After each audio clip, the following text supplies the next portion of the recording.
Okay, 10-15 second और फिर explain करता हूँ। एक बार थोड़ा सा सोचिए, ये सब इकोनॉमिक्स का ना करंट बेस्ड जो क्वेश्चन होता है ना, काफी प्यारा क्वेश्चन होता है।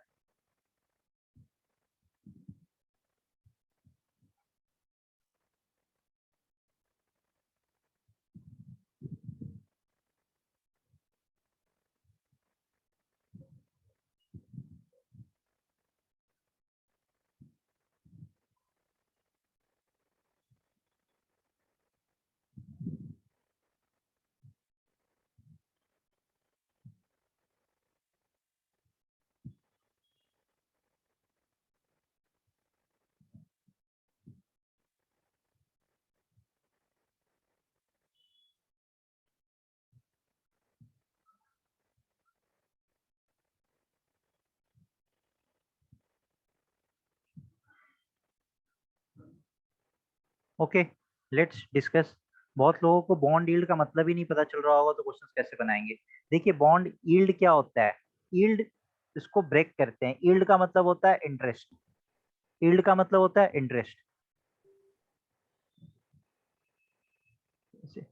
अब ये बॉन्ड क्या होता है, देखिए, कोई भी कंपनी होता है ना, अगर कंपनी को एक्सपैंड करना है तो कंपनी क्या करती है। कंपनी के पास क्या खुद का इतना पैसा होता है कि कंपनी अपने आप एक्सपैंड कर ले?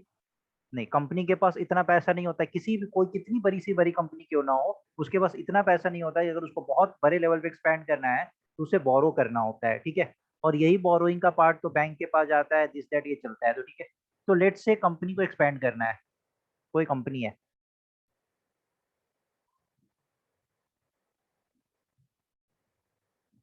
ओके, कोई कंपनी है, कंपनी को एक्सपैंड करना है। तो कंपनी एक्सपेंशन किस तरीके से करता है? या तो कंपनी अपना शेयर लॉन्च करता है मार्केट में, ठीक है, लोग उस शेयर को परचेज करते हैं। या तो कंपनी क्या करता है, बॉन्ड इशू करता है।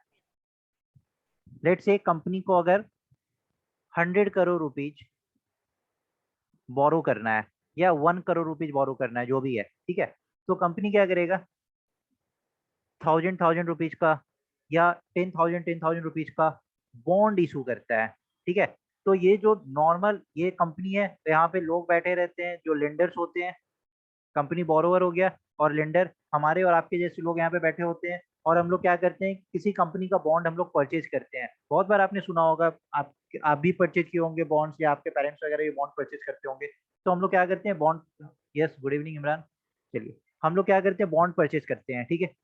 तो जैसे आपने 10,000 का एक बॉन्ड परचेज किया, वैसे ही आप कितना भी बॉन्ड परचेज कर सकते हो, 10 बॉन्ड, 15 बॉन्ड, 20 बॉन्ड। तो हर बॉन्ड ना एक फिक्स्ड वैल्यू का होता है, एक फिक्स्ड अमाउंट का होता है। हो सकता है वो 1,000 का बॉन्ड कंपनी इशू कर रहा है, या 10,000 का इशू कर रहा है, या 20,000 का इशू कर रहा है, इस तरीके का बॉन्ड इशू करता है।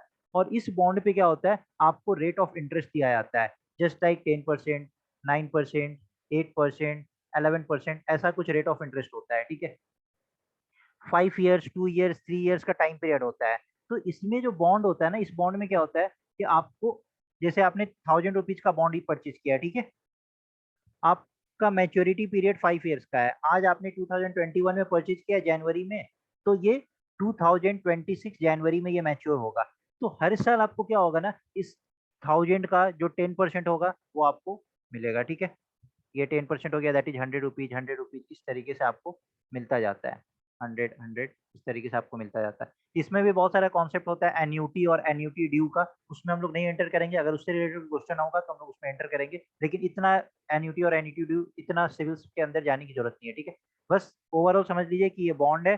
बॉन्ड पे क्या हो रहा है कि आपको certain rate of interest provide किया जा रहा है। तो ये आपका इनकम हो गया ना, जैसे 100 रुपया, 100 रुपया, 100 रुपया, 100 रुपया, 100 रुपया हर साल आपको मिल रहा है। और at the end of the maturity period क्या होता है, आपको आपका प्रिंसिपल अमाउंट भी दे दिया जाता है। तो आपने क्या किया, आपको 500 रुपीज और प्लस 1,000 रुपीज, दैट इज आपने 1,000 रुपीज का बॉन्ड खरीदा था, और after 5 years you got 1,500 rupees. तो हर साल आपको 100, 100 इस तरीके से मिल रहा था, ठीक है।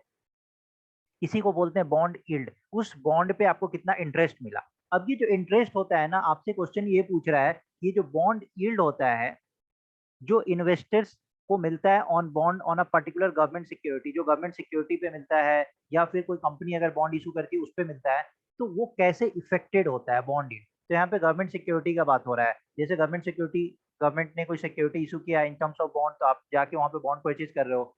तो कैसे ये इफेक्टेड होता है, तो क्या monetary policy of the reserve bank of India से इफेक्टेड होगा? क्या physical position of the government से इफेक्टेड होता है, क्या ग्लोबल मार्केट से इफेक्टेड होता है, क्या इन्फ्लेशन इन द इकोनॉमी से इफेक्टेड होता है। तो आपको देखना है कि आपको जो इंटरेस्ट दिया जा रहा है वो इंटरेस्ट किस किस चीज पे डिपेंड करता है। आपको जो इंटरेस्ट दिया जा रहा है वो वो इंटरेस्ट बहुत सारे फैक्टर्स पे डिपेंड करता है, जस्ट लाइक मॉनेटरी पॉलिसी। आप तक ये बॉन्ड पहुंचा, ठीक है, मतलब गवर्नमेंट ने यहाँ पे बॉन्ड इशू किया, आपसे खरीदने से पहले यहाँ पे बहुत सारा फाइनेंशियल इंस्टीट्यूशंस बैठा बैठा होगा उसको खरीदने के लिए, ठीक है। आप ये बॉन्ड गवर्नमेंट का परचेज करेंगे या फिर आप किसी प्राइवेट कंपनी का बॉन्ड परचेज करेंगे, आप बहुत सारे फैक्टर्स को देखते हैं। तो ये सब किस पे डिपेंड करता है, गवर्नमेंट के मॉनेटरी पॉलिसी पे डिपेंड करता है। कभी गवर्नमेंट का मॉनेटरी पॉलिसी क्या होता है, जैसे आप लोन ले रहे हैं बैंक से, ठीक है, तो अगर लोन जो है वो बॉन्ड से चीप होगा तो आप लोन प्रेफर करेंगे। और लोन चीप और डियर कैसे होता है, लोन जो होता है वो कभी महंगा होता है कभी सस्ता होता है, किस पे डिपेंड करता है। तो अगेन आरबीआई इस चीज को डिसाइड करता है कि आपके हमारे कंट्री में इंटरेस्ट रेट क्या होगा। कैसे डिसाइड करता है, with the help of monetary policy. वो क्या करेगा, मैंने आपको समझाया भी था। जैसे आप सपोज करिए कि आप 100 रुपीज आप बैंक में जमा कर रहे हैं, तो इसमें कुछ परसेंटेज आपका सीआरआर, जैसे 3 रुपीज आपका सीआरआर और 80 रुपीज अगर आप एसएलआर चला गया, तो रिमेनिंग अमाउंट कितना आपके पास बचा है, 79 रुपीज। अभी 79 रुपीज में अगर देख रहा है आरबीआई की मार्केट में बहुत ज्यादा पैसा है, तो क्या चाहेगा वो मार्केट से पैसा हटाना, तो वो क्या करेगा, सीआरआर को बढ़ा देगा। तो जैसे सीआरआर को बढ़ाएगा तो बैंक के पास क्या हो गया, पैसा कम हो गया। पहले बैंक 79 रुपीज लेंड कर रहा था, अब बैंक के पास सब कुछ के लिए 60 रुपीज है, तो बैंक क्या करेगा, अपने रेट ऑफ इंटरेस्ट को बढ़ा देगा।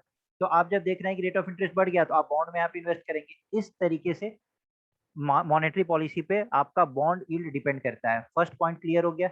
दूसरा क्या है, physical position of the government. अब गवर्नमेंट बॉन्ड कब इशू करेगा, जब गवर्नमेंट का फिजिकल पोजीशन उतना स्ट्रांग नहीं होगा, या फिर गवर्नमेंट देखता है कि जब मार्केट में बहुत ज्यादा पैसा है और आरबीआई इस तरीके से गवर्नमेंट में कंट्रोल नहीं कर पा रही है, मार्केट में पैसे को कंट्रोल नहीं कर पा रही है, तो जो गवर्नमेंट सिक्योरिटी का, जो गवर्नमेंट सिक्योरिटी में जब इन्वेस्ट करते हैं ना, तो वहां पे वो पैसा आपका एकदम सिक्योर्ड मनी होता है, वो पैसा कभी भी डिफॉल्ट नहीं होता है। तो लोग सोचता है कि चलो हम वहां पे इन्वेस्ट करते, तो ये एक सेंटिमेंट होता है। तो physical position of the government भी बहुत इंपॉर्टेंट फैक्टर्स प्ले करता है कि आपका बॉन्ड कब चीप होगा और कब आपका कॉस्टली होगा, ठीक है।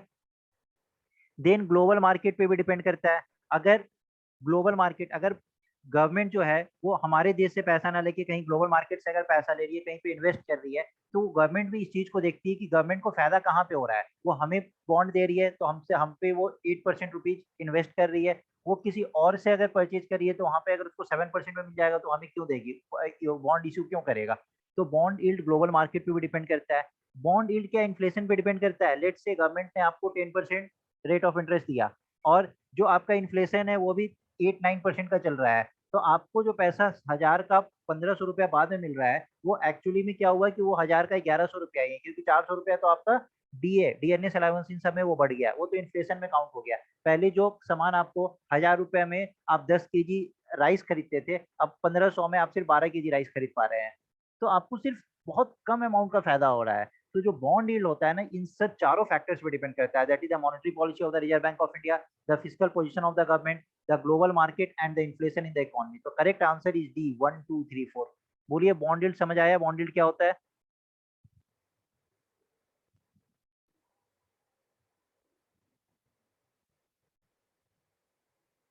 मेरी आवाज आ रही है ना, इज इट ओके।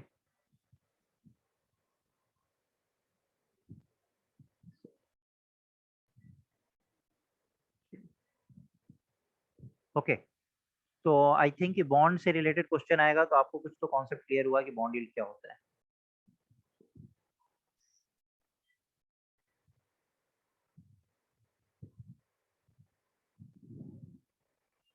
देखिए मॉनेटरी पॉलिसी वाला मैंने थोड़ा फास्ट पढ़ाया है, क्योंकि मॉनेटरी पॉलिसी वाला कॉन्सेप्ट मैंने आपको पहले पढ़ाया था, और जब इकोनॉमिक्स पढ़ाऊंगा तो वहाँ पे मैं आपको डिटेल में बताऊंगा। और इसका मेरा वीडियो भी यूट्यूब पे पड़ा होगा मॉनेटरी पॉलिसी से रिलेटेड। तो ठीक है, बट मैं वहाँ पे डिटेल में पढ़ाऊंगा, मैंने पढ़ाया था, इसलिए मैं थोड़ा स्किप किया हूँ उस पार्ट को।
देखिए this was in news. News में क्यों था? क्योंकि जो यूनियन मिनिस्टर है ना, उन्होंने डायरेक्ट किया था बीआईएस को, that is bureau of Indian standard, कि उनका जो टेस्टिंग फी होता है ना, बीआईएस का अपना टेस्टिंग फी होता है, तो एमएसएमई जो माइक्रो स्मॉल मीडियम इंटरप्राइजेज होता है, जो स्टार्टअप होता है और जो वुमेन इंटरप्रेन्योर्स होते हैं, उनसे रिलेटेड टेस्टिंग फी को आपको रिड्यूस करना है। That was in news. अब सिर्फ उस न्यूज को कवर कर लेने से आपका बीआईएस क्लियर नहीं होता है। यूनियन मिनिस्ट्री ने बोल दिया कि आपका जो टेस्टिंग फी है for MSME, for women entrepreneurs, startup, उनके लिए आपको रिड्यूस करना है। ठीक है, उन्होंने एक डायरेक्शन दिया है। But what does it mean by BIS, bureau of Indian standard, होता क्या है? तो ठीक है, 30 सेकंड का और टाइम देता हूँ, just answer me fastly.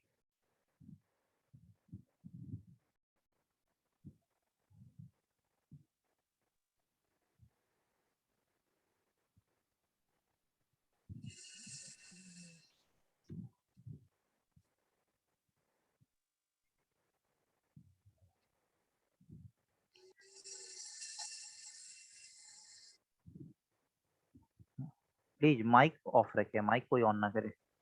Fauzia mic off कर ले।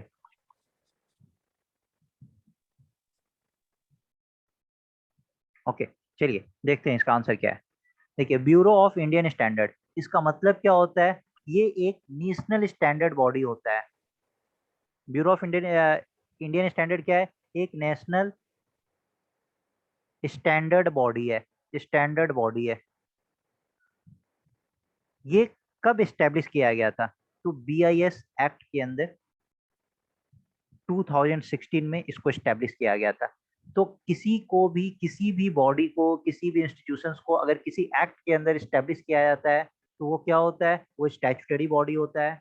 तो it is a statutory body established under the BIS act 2016। This is correct. ठीक है, बीआईएस को 2016 में इस एक्ट के अंदर स्टैब्लिश किया गया था। ये बीआईएस करता क्या है? तो बीआईएस का जो काम होता है ना, वो किस चीज से रिलेटेड होता है? तो जो भी आप डेवलपमेंट करते हो, जो भी मैन्युफैक्चरिंग यूनिट डेवलपमेंट करता है, उसका स्टैंडर्डाइजेशन और उसका क्वालिटी सर्टिफिकेशन, ये दो चीज इसका मेन रोल होता है। स्टैंडर्डाइजेशन की वो क्या स्टैंडर्ड प्रोडक्ट है, और उसका क्वालिटी सर्टिफाई करता है, क्वालिटी सर्टिफिकेशन। बीआईएस का यही काम होता है कि जिस भी, जो भी मैन्युफैक्चरिंग यूनिट होता है, तो वो कुछ ना कुछ प्रोडक्शन करता है, तो उस प्रोडक्शन का स्टैंडर्डाइजेशन और क्वालिटी सर्टिफिकेशन का काम किसका होता है? बीआईएस का होता है। क्यों होता है? इससे बहुत सारे चीज देखा जाता है कि सपोज करिए कि आपने कुछ एस्टेब्लिश किया, कुछ मैन्युफैक्चरिंग यूनिट ने कुछ प्रोडक्शन किया, ठीक है, और आप उसको इंटरनेशनल मार्केट में सेल कर रहे हो, और वो क्वालिटी स्टैंडर्ड का नहीं है। वो जब कस्टमर के पास गया, सपोज करिए आपने कुछ मोबाइल फोन ही बनाया, ठीक है, कोई आपने अपना नया कंपनी लॉन्च किया और मोबाइल फोन बनाया, और इस मोबाइल फोन को आप एक्सपोर्ट कर रहे हो, ये एक्सपोर्ट आप कहीं इंटरनेशनल मार्केट में कर रहे हो या डोमेस्टिक मार्केट में कर रहे हो, लोग के हाथ में गया, ये क्वालिटी स्टैंडर्ड से पास नहीं हुआ है, ये अचानक से फट गया, ब्लास्ट कर गया, फिर क्या होगा? कोई रिस्पॉन्सिबल फॉर दिस? कौन रिस्पॉन्सिबल है इसके लिए? तो आप किसको ब्लेम करोगे? आप तो गवर्नमेंट को भी ब्लेम करोगे ना। Government has to look after this, क्योंकि हम किस पे भरोसा करते हैं? हम तो गवर्नमेंट पे भरोसा करते हैं ना। तो क्वालिटी स्टैंडर्ड आप देखते हो फ्लिपकार्ट वगैरह, इन सब पे जब कुछ आप परचेज करते हो तो लिखा रहता है ना, two step verification, quality standard assured. तो ये क्या होता है? ये सब चेक होके आता है। बीआईएस सर्टिफिकेशन बहुत इंपॉर्टेंट होता है। तो एक नेशनल स्टैंडर्ड बॉडी है which led activities such as standardization, marking and quality certification of goods and for matter connected therewith, और उससे रिलेटेड जो भी मैटर होता है उसका क्वालिटी स्टैंडर्ड और क्वालिटी सर्टिफिकेशन और स्टैंडर्डाइजेशन ये चेक करता है। ठीक है, अब इससे रिलेटेड एक और बहुत ही इंपॉर्टेंट पार्ट क्या है? 2000, इस एक्ट के आने के पहले ही 2012 में ही सीआरएस आया था। CRS, what is the CRS? Compulsory registration scheme. Compulsory registration scheme जो था, ये किसके द्वारा अनाउंस किया गया था? तो department of electronics and information technology, जिसको उस टाइम पे डीईआईटीवाई कहते हैं, लेकिन अब उसका नाम क्या चेंज कर दिया गया? तो ministry of electronics and information technology, जो कि नीति के नाम से जाना जाता है। तो उस टाइम पे कुछ प्रोडक्ट ऐसे थे जिसको जिसको सीआरएस में डाला गया था, कंपल्सरी रजिस्ट्रेशन स्कीम। ठीक है, और वो कौन कौन से प्रोडक्ट है जो कि सीआरएस के अंदर आता है, जो बीआईएस का पार्ट बना दिया गया, compulsory registration scheme of BIS का ये पार्ट बना दिया गया है। इसके बाद अगेन कुछ और प्रोडक्ट ऐड किए गए थे for this BIS, for this CRS compulsory registration scheme के लिए। तो जनरली जो आपका इलेक्ट्रॉनिक इक्विपमेंट्स होता है ना, जैसे एडाप्टर हो गया, जैसे टैबलेट्स हो गया, पावर बैंक हो गया, लैपटॉप्स हो गया, मोबाइल फोन हो गया, ये सब जो प्रोडक्ट होता है ना, ये सब कंपल्सरी रजिस्ट्रेशन स्कीम के अंदर आता है, क्योंकि इसका रजिस्ट्रेशन कराना बहुत इंपॉर्टेंट है। अगर आप रजिस्ट्रेशन नहीं करा के सीधा मार्केट में सेल कर रहे हो तो आपको जेल हो जाएगा, आप पे पेनल एक्टिविटीज क्रिएट किया जाएगा, ठीक है। तो सीआरएस, तो laptop tablets are covered under the compulsory registration scheme of BIS. आप पूछोगे सर क्या सब कुछ याद करना होगा? नहीं, जो भी इलेक्ट्रॉनिक आइटम्स आपको लगता है ना कि जैसे कि आप जिस चीज को यूज कर रहे हो, कुछ ऐसा कुछ ब्लास्ट कर सकता है, कुछ फट सकता है, तो उसको सबको सीआरएस के अंडर डाला गया था। जैसे लैपटॉप, लोग डे टू डे लाइफ में इसको यूज करते हैं, tablets, mobile phones, power bank, adapter, ये सब सब सीआरएस के अंदर आता है। तो correct answer is D, 1 2 3।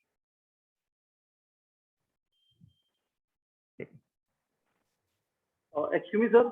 Yes. Sir sir previously sir इस पे शायद वो आते थे सर, जेमस्टोन वगैरह सर आते थे शायद सर बीआईएस पे। मैंने सर वो पता था मुझे, बट लैपटॉप का नहीं पता था सर। हाँ, इसको ऐड किया गया अभी फिलहाल, इसको सबको ऐड किया गया था बाद में। जो भी मीटी के अंदर जिसको भी सीआरएस के अंदर डाला गया था ना, उस सबको ऐड किया गया था, तो 15 न्यू प्रोडक्ट को भी फिर बाद में ऐड किया गया।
Okay, let's see the correct answer.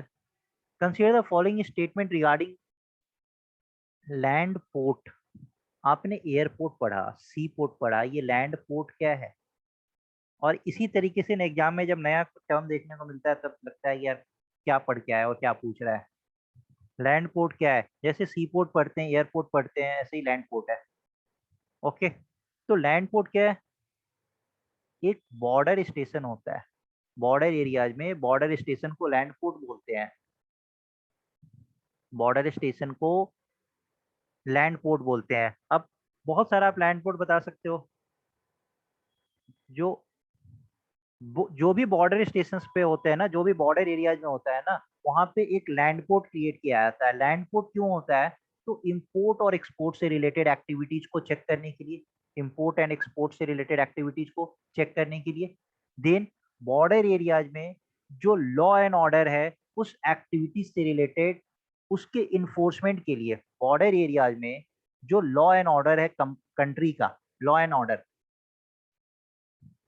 Of the country, उसके इन्फोर्समेंट के लिए भी लैंड पोर्ट स्टैब्लिश किया जाता है। आप पूछोगे सर लैंड पोर्ट का जो प्रीमाइसेस होता है ना, तो जैसे लैंड पोर्ट किसी लैंड पे बना होता है, उसका अपना एक बिल्डिंग होता है, यहाँ से रोड्स वगैरह जो पास कर रहा होता है, ये सारा एरिया ना लैंड पोर्ट बोलते हैं। लैंड पोर्ट सिर्फ एक बिल्डिंग को नहीं बोलते हैं, वहां पे जितना लैंड होता है उस बॉर्डर स्टेशन से रिलेटेड, वहां पे उस बिल्डिंग पे जहाँ पे ऑफिस होता है इनका, उसके आसपास जो रोड्स वगैरह क्रॉस कर रहा होता है, ये सारे एरिया को मिला के लैंड पोर्ट बोलते हैं। जैसे एयरपोर्ट, आप जब एंट्री करते हो एयरपोर्ट में, तो जो आपका एरोड्रम्स होता है सिर्फ वही एयरपोर्ट होता है क्या? नहीं, द होल प्रीमाइसेस। इसी तरीके से लैंड पोर्ट का ये पूरा प्रीमाइसेस होता है, ठीक है। तो लैंड पोर्ट क्या करता है? Land port houses the custom and border protection. अभी मैंने आपको बताया ना, इंपोर्ट एंड एक्सपोर्ट से रिलेटेड पार्ट, तो कस्टम आया ना। Land port houses the custom and border protection and other inspection agencies responsible for the enforcement of country's law pertaining to such activities।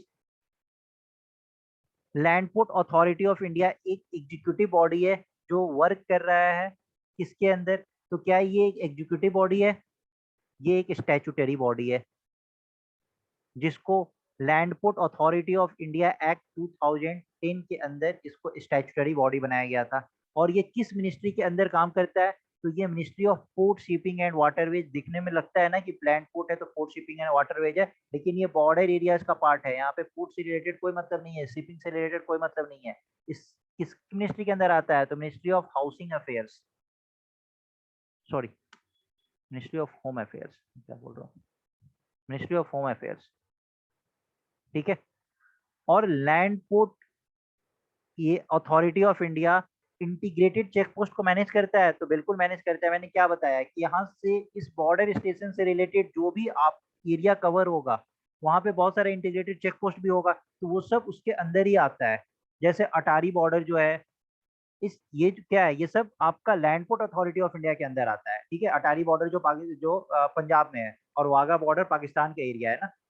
हम लोग जनरली वाघा बॉर्डर बोलते हैं, लेकिन अटारी हमारे यहाँ का है और वाघा जो है वो पाकिस्तान का एरिया है। तो ये किसके अंदर आता है? ये land port authority of India के अंदर आता है। तो land port authority of India क्या इंटीग्रेटेड चेक पोस्ट को मैनेज करता है? बिल्कुल मैनेज करता है। Land port authority of India क्या एग्जीक्यूटिव बॉडी है? नहीं, एक स्टैट्यूटरी बॉडी है जो कि मिनिस्ट्री ऑफ होम अफेयर्स के अंदर आता है। और land port authority of India import और एक्सपोर्ट से भी रिलेटेड एक्टिविटीज को चेक करता है, और कंट्री का जो लॉ होता है वो उस एरिया में इन्फोर्स हो, उस चीज का भी रिस्पॉन्सिबिलिटी लेता है। तो statement 1 is correct, statement 3 is correct, 2 is not correct. The correct answer is B.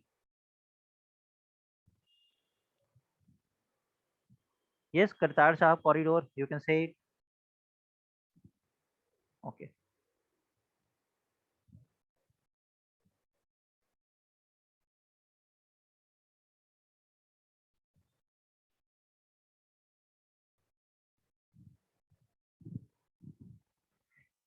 वही न्यूज, क्योंकि उन्होंने अभी फाउंडेशन डे मनाया था, अपना 9th foundation day, land port authority of India.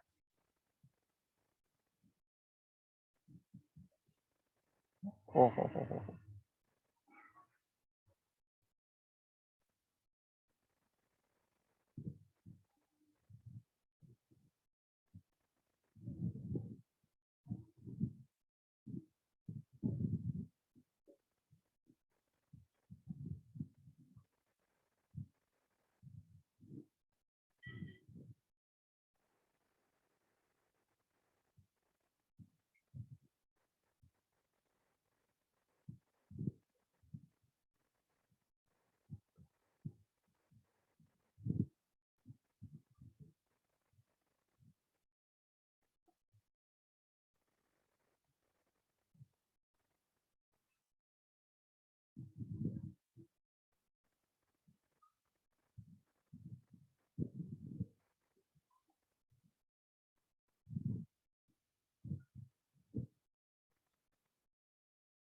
अब ये क्यों न्यूज में था ये तो बताने की जरूरत नहीं है ना।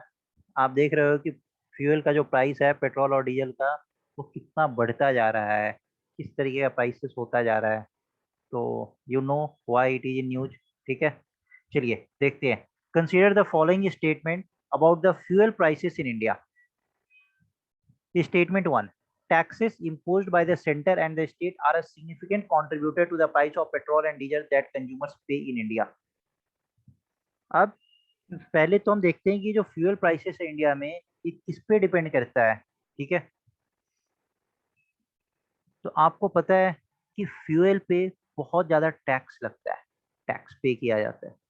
ठीक है, जो प्राइस होता है ना, वो जो आपका फैक्टर कॉस्ट होता है, जो बेसिक प्राइस होता है, वो काफी लो होता है। वहां से उस फैक्टर कॉस्ट से बेसिक प्राइस तक पहुंचते हैं और बेसिक प्राइस से फिर वो मार्केट प्राइस पे पहुंचते हैं। तो उस पे गवर्नमेंट जो होता है ना, वो उस पे टैक्स इम्पोज करती है। ठीक है, तो जो गवर्नमेंट मतलब सेंटर और स्टेट दोनों ही टैक्स इम्पोज करती है। जो फ्यूल का प्राइसेस होता है, तभी आप देखते होगे कि जो फ्यूल का प्राइसेस होता है स्टेट वाइज स्टेट डिफर करता है। दिल्ली में कुछ और प्राइस होगा, यूपी में कुछ और प्राइस होगा, जम्मू में कुछ और प्राइस होगा, बिहार में, अरुणाचल प्रदेश में, हर जगह अलग अलग प्राइस होता है। ठीक है, कहीं पे 4 रुपए ज्यादा, कहीं पे 4 रुपए कम, कहीं पे 10 रुपए का डिफरेंस, कहीं पे 4-5 रुपए, ऐसे डिफर करता है। किस चीज से ये डिफर करता है? तो ये सेंटर तो एक ही यूनिफॉर्म टैक्स लगाती है ना। सेंटर तो एक ही, जो एक्साइज ड्यूटी लगाएगी सेंटर, वो तो एक ही लगाएगी। डिफर क्यों करता है? तो स्टेट वैट लगाता है, वैल्यू एडेड टैक्स। ये जो वैट जो स्टेट के द्वारा लगाया जाता है ना, ये डिफर करता है from state to state, and this is the reason कि जो पेट्रोल का डीजल का प्राइस होता है, ये स्टेट बाय स्टेट वेरी करता है। तो आपका जो फोर्थ ऑप्शन है, VAT on the fuel is imposed uniformly across the state, तो no, it is not imposed uniformly across the state. ठीक है, सेंटर क्या करती है? तो सेंटर जो होता है वो एक्साइज और सेस लगाता है, किस पे? बेसिक प्राइस पे। कल मैंने आपको बताया था बेसिक प्राइस वाला चीज। Yes sir, yes sir. Yes, तो इस बेसिक प्राइस जो होता है ना, जो बेस प्राइस होता है, इस पे सेंटर क्या लगाता है? एक्साइज और सेस लगाता है। यस, ठीक है, और वैट किसके द्वारा लगाया जाता है? तो स्टेट्स। स्टेट के द्वारा लगाया जाता है। और फिर डीलर को कमीशन भी दिया जाता है। जो डीलर होते हैं उनको कमीशन भी प्रोवाइड किया जाता है, क्योंकि हम लोग जो इंपोर्ट वगैरह करवाते हैं, ये पेट्रोलियम प्रोडक्ट्स वगैरह, ये काफी कॉस्टली हो जाता है। पेट्रोलियम अगर सर 50 ये रुपीज का, अगर कमीशन इंक्लूड होता है इसमें? ये कमीशन, बिल्कुल ये कमीशन इसमें यस इंक्लूड सर। होते हैं। इसमें बेसिक प्राइस में क्या क्या इंक्लूडेड होते हैं? सबसे इंपॉर्टेंट तो यही है, जो बेसिक प्राइस होता है ना, जो बेस प्राइस होता है ना पेट्रोल का, इसमें वही। क्या क्या इंक्लूडेड होते हैं? रिफाइनरी प्रोसेस इसमें इंक्लूडेड होते हैं, जो रिफाइनरी कॉस्ट होता है। Yes sir. Oil marketing company जो होता है, वो जो फ्राइट का जो कॉस्ट होता है, फ्राइट का जो कॉस्ट होता है, वो भी उसमें इंक्लूडेड होता है। जो बेस, इंक्लूड। हाँ, जो फ्लाइट का है, फ्लाइट मतलब आप समझ रहे हो, जैसे आप कहीं से लेके, यस। किसी पार्ट से लेके कहीं पे आप लेके आ रहे हो, तो जो ट्रांसपोर्टेशन कॉस्ट और जो मार्केटिंग का कॉस्ट वगैरह होता है ना, उसको ट्रांसपोर्टेशन बोलते हैं चार्जेस। फ्लाइट। फ्लाइट उसी को बोलते हैं फ्लाइट। तो ये जो ट्रांसपोर्टेशन कॉस्ट होता है ना, यस सर। ये इसमें इंक्लूडेड होते हैं बेस प्राइस में। ये आपका, ये जो कमीशन होता है डीलर का ना, ये ऊपर से ऐड किया जाता है। जब ये मार्केट प्राइस होता है तो इसमें ऊपर से ऐड किया जाता है। तो आपसे क्वेश्चन क्या बोल रहा है? The base price of the fuel is added with excise and cess levied by the centre. तो जो बेस प्राइस है, बेस प्राइस में क्या क्या इंक्लूडेड हुआ? तो आपको तो वो तो ठीक पहले है। पता है कि जो फैक्टर कॉस्ट है, उसमें आपका रिफाइनरी प्रोसेस भी इंक्लूडेड हो रहा है, उसमें फ्लाइट कॉस्ट भी इंक्लूड किया जा रहा है। उसके ऊपर आप क्या ऐड कर रहे हैं? तो एक जो सेंटर है वो क्या लगा रहा है आप पे? तो एक्साइज और सेस। जो स्टेट है वो क्या लगा रहा है? Sir VAT. वैट लगा रहा है। वैट। और जो जो एजेंट है वो क्या लगा रहे हैं? जो डीलर है, उनका कमीशन। जैसे कमीशन। ये सब मिलके तब आपका जो कॉस्ट आप जो पे करते हो, वो मार्केट प्राइस होता है पेट्रोल के लिए। इसीलिए पेट्रोलियम प्रोडक्ट इतना महंगा है। Base price of the fuel includes only the cost of refinery sir processing and लेकिन ये जो मार्जिन। कमीशन है ना सर, हाँ, यस, तो जो फिर कमीशन है ना डीलर का, ये तो हाँ, डिफर करेगा ना फिर तो डिफर एक डिफर स्टेट में बिल्कुल तो बिल्कुल एक डिफर ही होता है करता ना। है। बिल्कुल डिफर करता है, अलग अलग स्टेट्स में अलग अलग डिफर भी करता है। इसीलिए तो ये प्राइस यूनिफॉर्म नहीं रहता है। सिर्फ वैट पे डिपेंड नहीं करता, ये प्राइस जो यूनिफॉर्म नहीं रहता है, क्योंकि ये कमीशन डिफर करता है डीलर टू डीलर। ठीक है, और base price of sir the एक फ्यूल, स्टेट में एक ही डीलर हो सर? नहीं, बहुत सारे डीलर हो सकते हैं, जरूरी नहीं है एक ही डीलर हो। आप सर आप उधर वही तो चले, सर, लेकिन एक स्टेट में एक ही होता है ना, यूनिफॉर्म होता है। नहीं, ये स्टेट वाइज डिफर करता है। एक across the state sir, across all the state. State का बात हो रहा है, विद इन द स्टेट का बात नहीं हो रहा सर है। मैं बोल सर सेंटर ने सेस और वो सर एक्साइज लगाया वो ठीक है, वैट वैट तो डिफर करेगा, वो स्टेट्स पे डिफर सर, लेकिन स्टेट, कमीशन जो है ना, कमीशन हाँ, तो हर स्टेट वो का इसमें जो कैसे डीलर आएगा सर? होता है वो वो तो अलग, कमीशन डिफर यस, करेगा हर स्टेट का डीलर जैसे, अलग अलग होता है ना। तो उससे तो स्टेट में ही कॉन्फ्लिक्ट आ जाएगा ना, एक एक एरिया में ज्यादा आ जाएगा, एक एरिया में नहीं, कम आ विद इन जाएगा। द स्टेट नहीं होता है, with in the state dealer का चार्ज फिक्स होता है। आउटसाइड जैसे कि डीलर अक्रॉस क्लियर है तो वही मैं अरुण, बोल रहा हूँ। जैसे जम्मू एंड कश्मीर में कोई डीलर होगा तो जितने भी उसका डीलर होंगे जम्मू अलग। एंड कश्मीर में ना, सबका कमीशन सेम होता है। फिर बिहार में कोई डीलर होगा तो उनका जो कमीशन होता है वो डिफरेंट होगा वहां से, इसीलिए प्राइस वेरी करता है।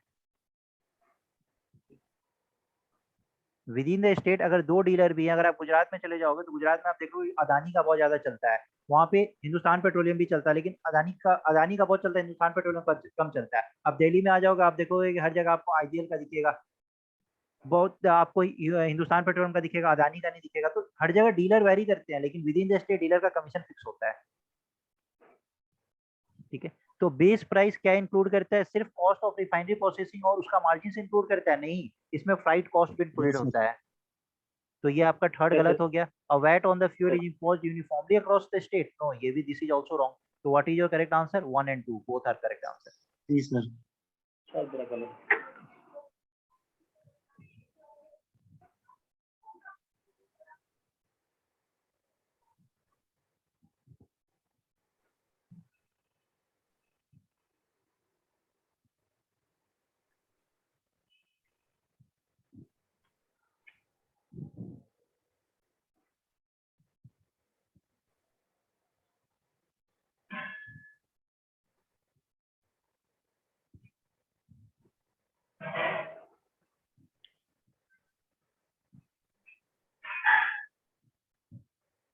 सबसे ज्यादा वैट कहाँ लगाया जाता है पेट्रोलियम प्रोडक्ट्स पे? राजस्थान में, राजस्थान में सबसे ज्यादा वैट लगता है। सर अभी जल रही बात कहते हैं कि सर ये पूरी कंट्री में सर ये सेंटर कहता है कि एक्साइज खत्म करेंगे और हाँ, हम यूनिफॉर्म रेट बैठ का यूनिफॉर्म पता रेट नहीं कब लगाना, होगा। कब होगा क्या होगा पता नहीं, बट ठीक है। Yes yes sir. बहुत ज्यादा डिपेंडेंसी हो चुका है ना पेट्रोलियम प्रोडक्ट्स पे, पेट्रोलियम प्रोडक्ट्स पे डिपेंडेंसी हम लोग को कम करना होगा। गवर्नमेंट को कुछ ऐसा स्कीम्स वगैरह लाना होगा जहाँ पे इलेक्ट्रिक मोटर्स वगैरह ये सब चीज पे ज्यादा इन्फोर्स करे।